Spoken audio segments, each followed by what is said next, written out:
राज्य सरकार अपारगता को नहीं बर्षिले संबलपुर बीजेडी जिला सभापति रोहित पूजारी आज सांबादिक सम्मेलन में राज्य सरकार को अनेक प्रश्न करिसेंती।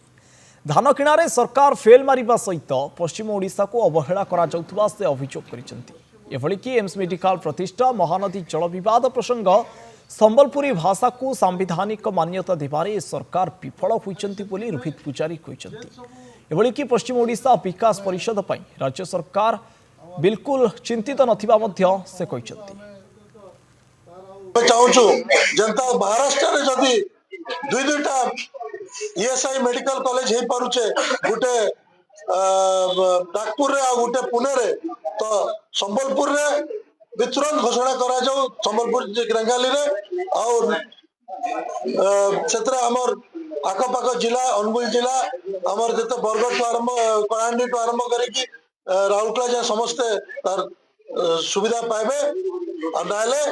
जितकी सब समस्या मुझे कही जाए सब यदि बीजेपी सरकार नेता मान आंतरिकता थिता ताले